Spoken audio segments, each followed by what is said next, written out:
In a previous video, I've spoke of a story regarding a dead guy and a beef over a Rolex watch. And I'm not going to reiterate an old video verbatim, but rather give greater insight into the dynamics of mob politics, as well as my opinion on the whole incident.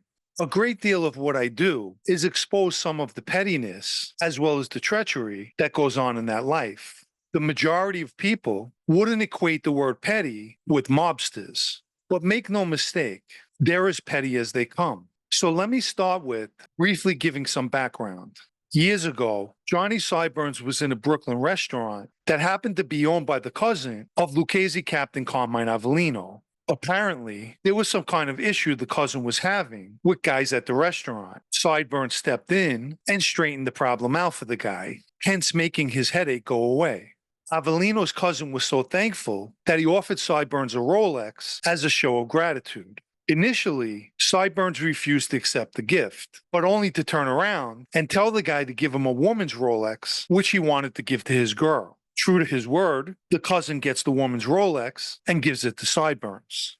Fast forward, Carmine Avellino puts in a beef over the Rolex by going to Matty Madonna, who at the time was the acting boss, and tells Matty that his cousin, who by this time is dead, made a deathbed confession that Sideburns was supposed to pay for the Rolex watch. Keep in mind, the Avellinos were lining Matty Madonna's pockets with money. So naturally, Matty rules against Sideburns and holds him responsible to pay Carmine something like $12,000 for the watch. Consequently, Sideburns never paid for the watch because Joe Caridi stepped in and got him out of it. For starters, Sideburns is the first person in the wrong. When you want to help someone, you should do it without looking for something in return, because at that point, you're no longer helping but conducting a service for a fee.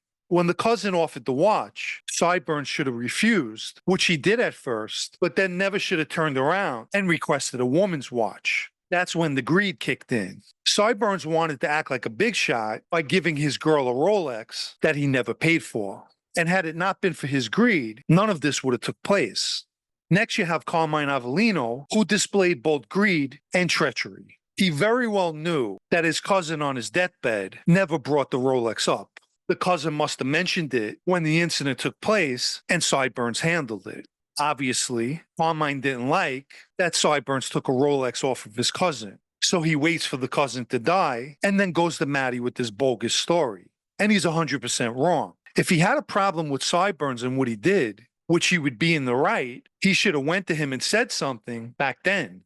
As for Matty, he couldn't have cared less and ruled against Sideburns because the Avellinos were his bread and butter. As an acting boss, he wasn't making decisions according to Cosa Nostra rules, but by the rules of Matty's pocket. So the common denominator with everyone involved is greed, with the exception of Joe Caridi, who got Sideburns out of paying for the watch.